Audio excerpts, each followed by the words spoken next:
ఇటీవల రోడ్డు ప్రమాదంలో గాయపడి 2 కాళ్లు విరిగిపోయిన విద్యార్థి స్పందన తల్లిదండ్రుల సహాయంతో సిద్దిపేట జిల్లా దుబ్బాక పట్టణంలోని వాగ్దేవి కళాశాలలో ఇంటర్ పరీక్షకు హాజరైంది.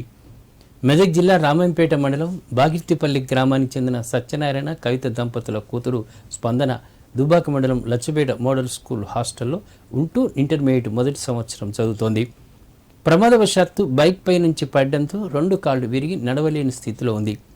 ఆత్మస్థైర్యం కోల్పోకుండా తల్లిదండ్రుల సహాయంతో పరీక్షలకు హాజరైన స్పందనను చూసి తోటి విద్యార్థులు ఆమె పరిస్థితిపై జాలి పడ్డమే కాకుండా ఆమెకు చదువుపై ఉన్న శ్రద్ధను చూసి ప్రేరణగా తీసుకుంటున్నారు. యాక్సిడెంట్ అయింది నాకు. నేను లేవలేని పరిస్థితులు ఉండగానే ఎగ్జామ్ రాయడానికి వచ్చినాను. ఇలా హెల్ప్తో నిలుచుంటున్నాను. ESMS లచ్చపేట. యాక్సిడెంట్ అయింది. లేవలేని స్థితిలో